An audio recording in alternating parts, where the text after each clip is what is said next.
Baldų gamybos specialistai projektuoja baldus ir kitus medienos gaminius, valdo gamybos procesus, pritaiko įvairias baldų gamybos technologijas, konstruoja ir surenka baldus, kontroliuoja produkcijos kokybę. Individualių verslų užsiimantis baldžiai taip pat tyria medienos apdirbimo ir baldų pramonės rinką, planuoja ir organizuoja įmonės veiklą, pardavimus.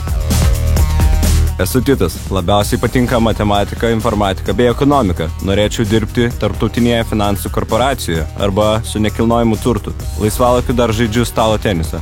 Mano vardas Ineta. Man įdomiausios istorijos, kalbų, muzikos pamokos. Patinka šokti, dainuoti. Norėčiau darbo, kuriame reiktų bendrauti su žmonėmis. Patiktų žurnalistika, režisūra.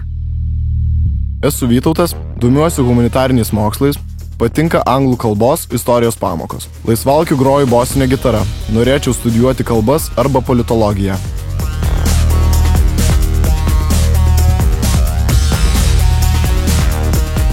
Nerijus Švedas, profesija baldų gamybos specialistas, baigė Vilniaus Gedimino technikos universitetą. Darbo stažas 22 metai. Šiuolaikinis baldžius perka baldų dalis ir iš tų baldų dalių jau reiškia padaro baldus. Nėra taip kaip anksčiau, kad baldžius susirasdavo savo patinkantį medį, jį nupjaudavo, džiovindavo 4 metus, pasidarydavo lentas ir padarydavo lovą, pavyzdžiui, ne? Tai dabar taip nėra, dabar viskas vyksta daug greičiau.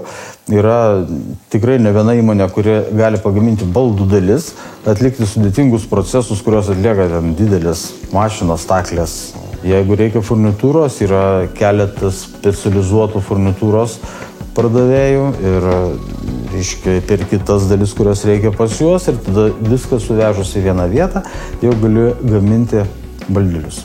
Skydai yra paruošti. Turi gautis dabar spintelę.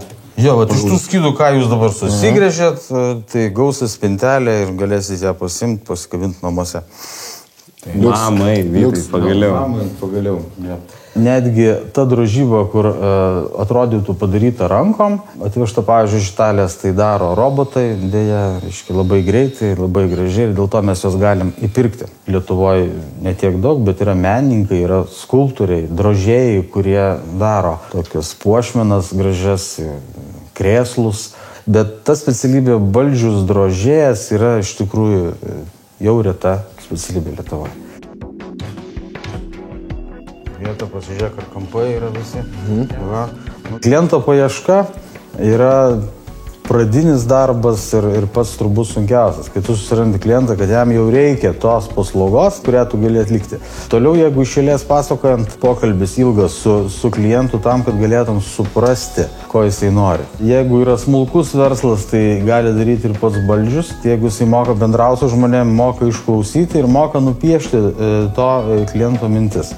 Arba gali dirbti profesionalus dizaineris, brūkšnys pardavėjas, kuris ne tik gali sukurti, bet ar gali ir parduoti. Jau kai tu sutari su klientu ir pats jau esi įsitikinęs, kad tu žinai, ko jisai nori, tai tada yra nupiešiamas brėžinys, brūkšnys vizualizacija, kompiuterio pagalba, kur jau matai spalvotą vaizdą, netgi reiškia jo namuose. Tikroji gamyba prasideda tada, kai atsisėda konstruktorius ir tą gražų piešinėlį vaizdelį pradeda versti smulkinti į smulkes dalis, tai yra skydus, furnitūra, briaunos, durelės, stalviršiai, nomenklatūra iki 200 pavadinimų yra.